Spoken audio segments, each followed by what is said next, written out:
you ever imagined a waitress, fired unjustly because of racism, could turn her life around and rise above prejudice to inspire change? Meet Amara, a small but fearless young woman who not only overcomes discrimination but also captures the heart of a guarded CEO. Is this merely a love story, or a powerful journey of reclaiming self-worth? Join us on the Jones Life Stories for this deeply emotional tale that will leave you inspired. As Amara's story reminds us, your strength is your greatest asset in the face of adversity. Don't miss out.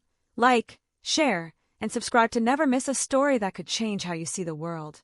The dining hall of the upscale restaurant glowed under the warm, golden light of crystal chandeliers, their soft rays spilling over tables draped in pristine white linens. Crystal glasses sparkled, catching the light, while silver cutlery gleamed in meticulous arrangement, embodying fine dining elegance. In the corner, soft jazz drifted from hidden speakers, blending with the faint clink of silverware and the subdued murmur of conversations. Polished couples spoke in hushed tones, their occasional restrained laughter carrying a coldness that mirrored the efficient detachment of the wait staff weaving through the room. A refined woman adjusted her pearl necklace, dabbing her napkin delicately, while her husband scrolled his phone across from her, his disinterest palpable. In stark contrast, the kitchen pulsed with chaotic energy. Harsh fluorescent lights cast unforgiving shadows over the sweat-streaked faces of chefs. The relentless chop of knives on cutting boards mixed with the sharp sizzle of searing pans, creating a frenetic symphony. Staff in crisp white uniforms darted between stations, their exchanges curt and urgent. "Is the main ready? Table 5 needs bread now." The air was thick with the rich aroma of butter, herbs, and roasted meat, but tension hung heavier, a palpable weight in every breath. This was a world of precision and pressure, where every second mattered. Amara moved through this world with quiet grace. Her server uniform, though faded from countless washes, was impeccably pressed, her black apron tied neatly around her waist. Her soft-soled shoes, worn thin from long shifts, whispered against the polished floor. Her smooth brown skin seemed to glow under the restaurant's golden lights, but a faint sheen of sweat on her brow betrayed the strain of her extended shift. Her face remained composed, yet her eyes occasionally flickered with unease. Beneath her poised exterior lay a fragile hope. Perhaps tonight would pass without incident. With practiced precision, she balanced a tray of dishes, offering polite nods and faint professional smiles to diners. Every motion was deliberate, as if a single misstep could shatter the dining room's immaculate atmosphere. Yet, no matter how collected she appeared, a quiet tension lingered in her gaze. The weight of her responsibilities, coupled with the subtle judgment of discerning patrons, loomed like an unyielding shadow. Amara took a deep breath, tightening her grip on the tray, and approached the VIP table, fully aware that the night's true challenge awaited. The middle-aged man seated there wore a tailored gray suit, his expensive watch glinting with every gesture. Leaning back in his chair, he exuded arrogance, his cold gaze sweeping over Amara as though she were beneath his notice. As she set the dish down, his brows furrowed and he erupted. "Oh my God, what are you doing? Don't you know how to serve? This is a 5-star restaurant, not some roadside stall you're used to." His voice, loud and dripping with contempt, carried across the room, drawing eyes. He jabbed a finger at the tray, his tone cutting. "Look at this. You dropped a piece of bread on the table. I'm paying an obscene amount for service like this. Absolutely unacceptable." Murmurs rippled through nearby tables as diners turned, their curiosity tinged with amusement. "What's going on? Looks like she's made a big mistake." "No surprise. She seemed flustered earlier." Amara froze, her eyes widening in shock. A flush crept across her face, not from embarrassment, but from the sting of anger and indignation. She swallowed hard, her voice steady but wavering slightly. "Sir, I sincerely apologize if I caused any inconvenience, but I don't believe I dropped anything on the table."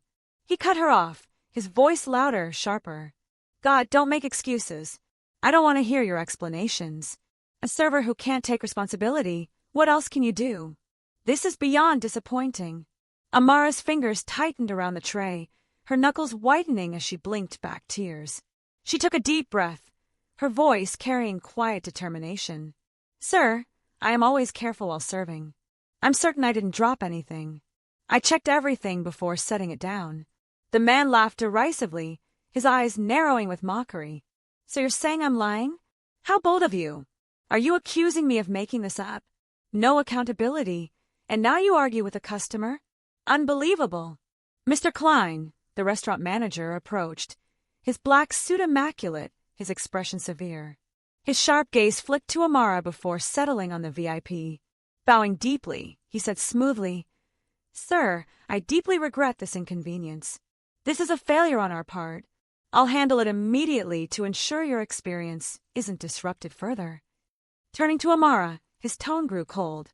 "Amara, the customer is always right. This isn't the first time you've caused trouble, is it? I've warned you before." Amara's eyes glistened with unshed tears, but her voice remained measured.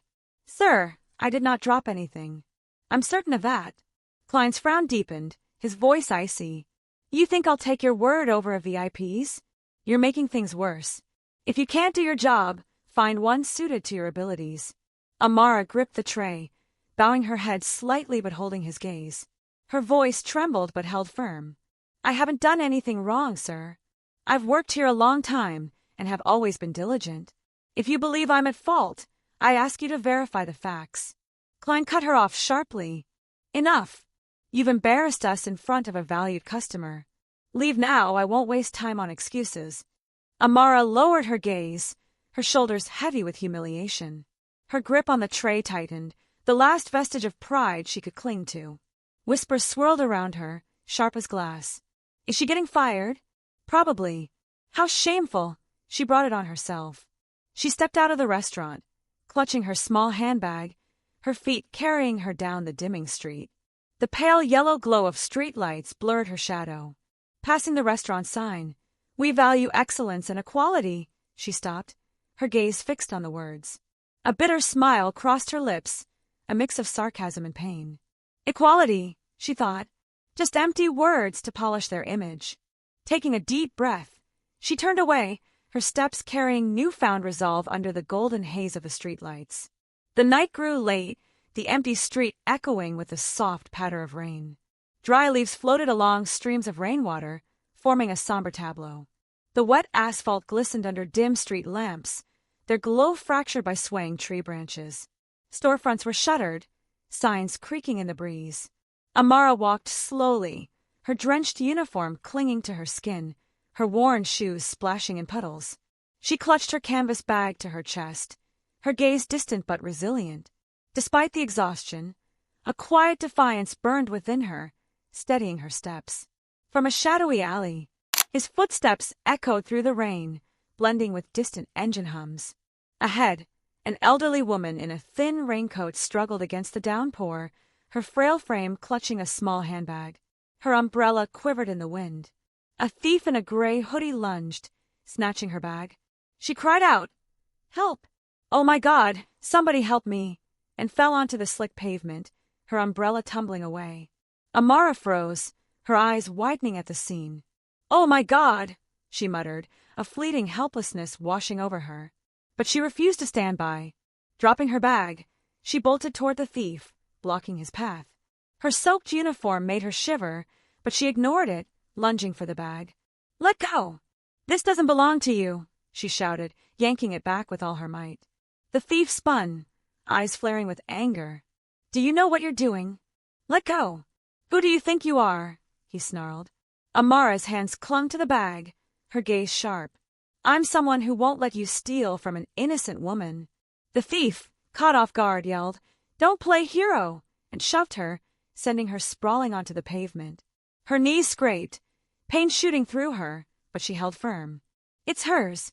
You have no right," she gasped, resolute. The thief's voice cracked with desperation. "I need it. I don't have a choice." Amara's eyes burned. "Everyone has choices. You're choosing wrong." Headlights pierced the rain, and the thief froze, panic in his eyes. "Damn it!"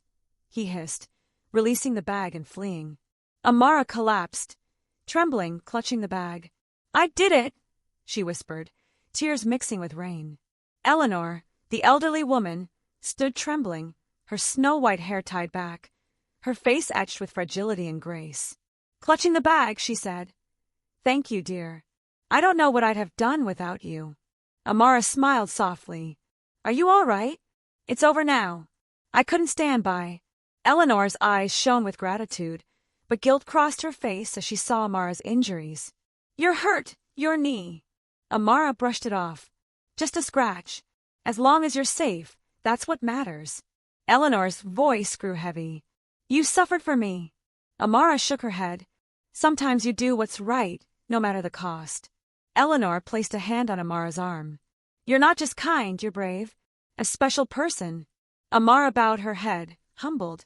Helping Eleanor up, Amara handed her the broken umbrella and supported her as they walked through the rain. At a grand mansion's gates, Amara stopped, stunned.